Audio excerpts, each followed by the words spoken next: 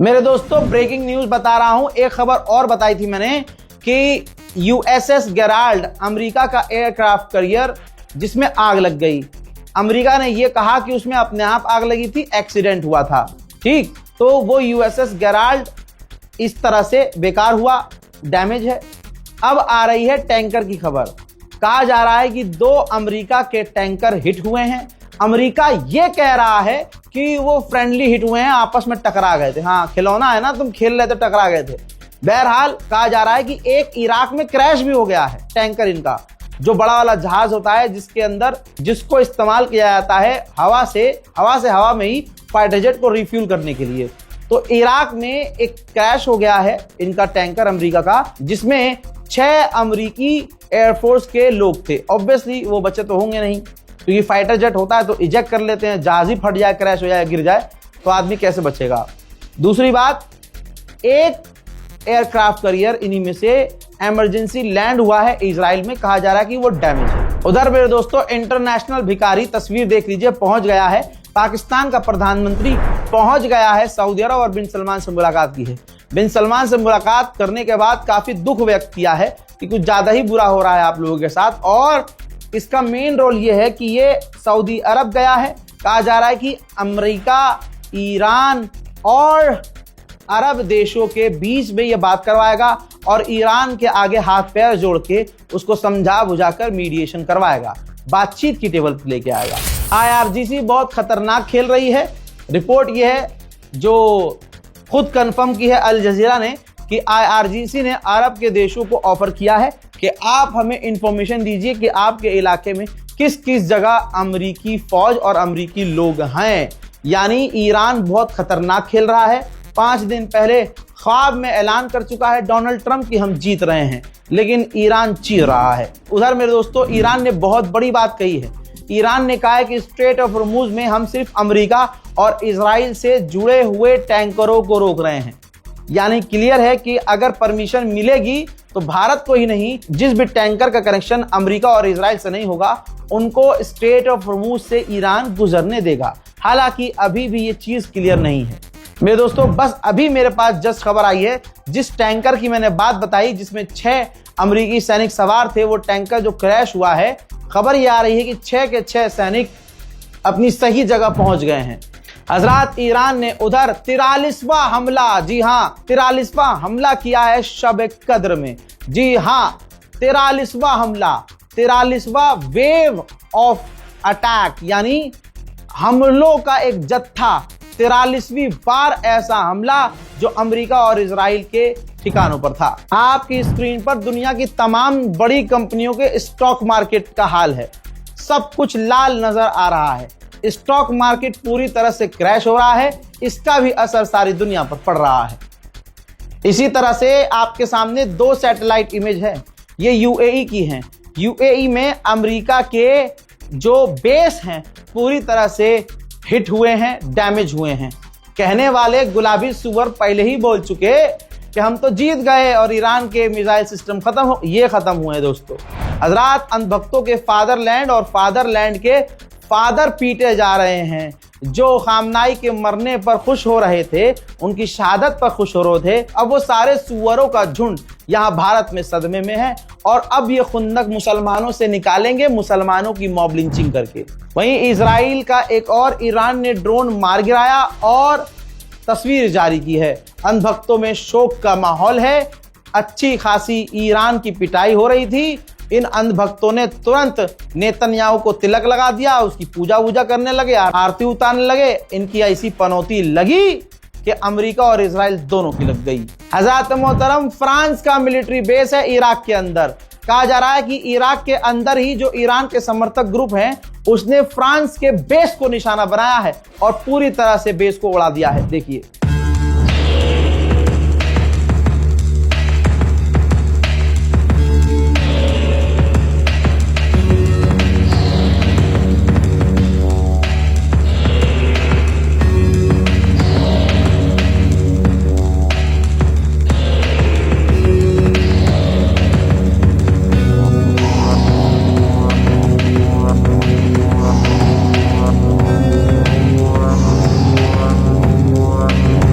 कहा जा रहा है कि इस हमले में फ्रांस के 6 सैनिक बुरी तरह से घायल हुए हैं।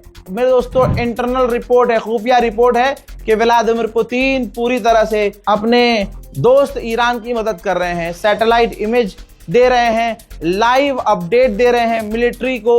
वो बता रहे हैं कि किस जगह आपको निशाना बनाना है। इसी वजह से, रशिया की मदद की वजह से ईरान सटीक और खतरनाक हमले कर पा रहा है। मेहराबाद एयरपोर्ट पर ईरान का एक टैंकर खड़ा था, KC 747, जी हाँ, जिसके अंदर तेल होता है, ईंधन होता है। अमेरिका ने हमला करके उस पूरे टैंकर को उड़ा दिया और तस्वीर आपके सामने है। मेरे दोस्तों, फिलहाल के इस अपडेट में इतना ही। इस रिपोर्ट को शेयर कीजिएगा, अपनी राय कमेंट सेक्शन में लिखते हुए हमारी खबरों को शेयर कीजिएगा। आपसे गुजारिश है कि हमारी खबर शेयर इसलिए कीजिएगा क्योंकि हमारी खबरें सच्ची हैं और भ्रमित करने वाली नहीं हैं। आधे से ज्यादा मुसलमान फर्जी न्यूज शेयर कर रहा है और फर्जी न्यूज देख रहा है। आप लोगों से हाथ जोड़कर गुजारिश है, ये जंग में मुसलमानों की हार होगी अगर मुसलमान गलत खबर सुनेगा और गलत खबर को सुनकर खुश या दुखी होगा। रिपोर्ट शेयर कीजिए। जय हिंद।